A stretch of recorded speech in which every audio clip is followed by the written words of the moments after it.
KIPPRA has about 60 MOUs and about 35 projects which are running on contracts, and these are mainly grants. But to be more specific, I'll just highlight a few key partnerships that have a big impact on KIPPRA. The partnership between the Africa Economic Research Consortium, the University of Copenhagen, and the National Treasury, where KIPPRA is doing slightly over 20 studies in the area of tax. And the main objective of this partnership is mainly to assist the government to reform its tax system. Now, we also have a partnership with the Brookings Institution in the US, and it's a long a partnership that has existed for a long time. And under that partnership, KIPPRA was able to do many studies. We even launched one of the Kenya economic reports in the US. And that actually gave us a lot of visibility for our Kenya economic report that we do every year.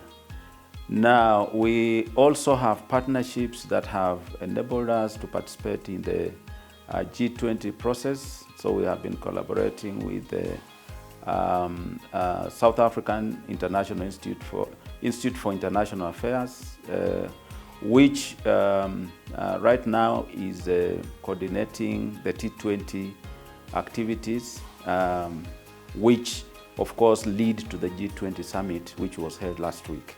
So that of course has made KIPPRA to have international and regional visibility, as well as contributing knowledge, especially to the global discussions on financial architecture, climate change, youth unemployment, and many other issues that are affecting the African continent and the global economy.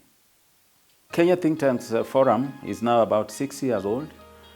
We launched the first symposium in the year 2019, and the membership in the forum is about 66 think tanks. It evolved from the need to work with other Kenyan think tanks to have a strong footprint in the policy space.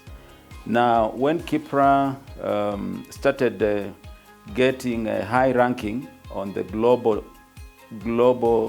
go-to think tank report, KIPPRA used to rank either in position 1, position 2, position, the worst was position 5 on the African continent.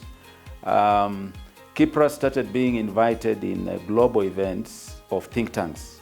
And so we used to attend the one which is the Africa Think Tank Summit, which is funded by SCBF. We also used to be invited by a think tank conference in China, which was actually funded by the Chinese government, and many other. There's even one which we call On Think Tanks organization. It also brings together think tanks in the world. So KIPPRA will always be invited. But sometimes we would go to those symposia and those conferences and meet with think tanks in Kenya whom we don't know, and we would get embarrassed.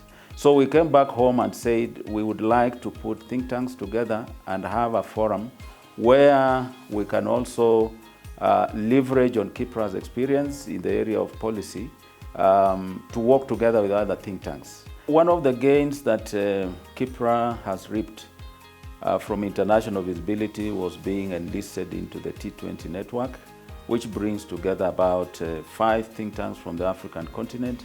But the T20 network is a global network of regional chapters, and so KIPPRA is a member of the African chapter.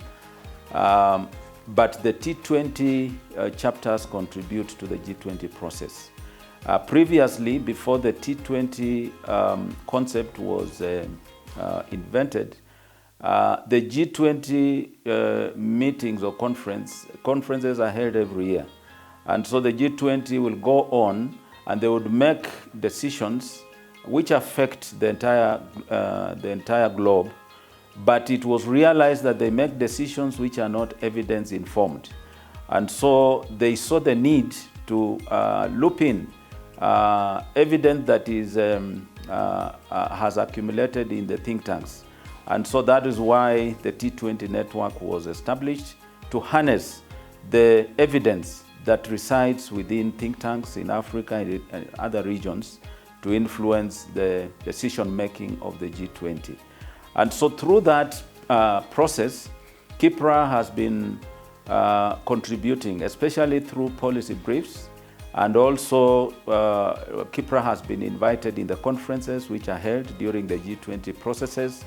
And so we contribute both in the conferences and also through the policy briefs that are developed. And so every year, depending on the theme, we develop policy briefs with recommendations on how some of the issues that African countries are still facing can be addressed.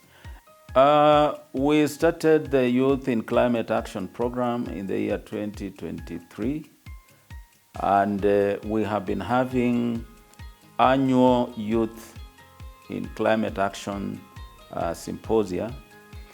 The main reason why we started working with the youth is because we realized that in the area of climate change, there were many youth-led organizations, but those youth leaders were lacking skills that are important, especially for them to be functional in the area of policy advocacy at the local level, at the national level, at the regional level, and even at the international level.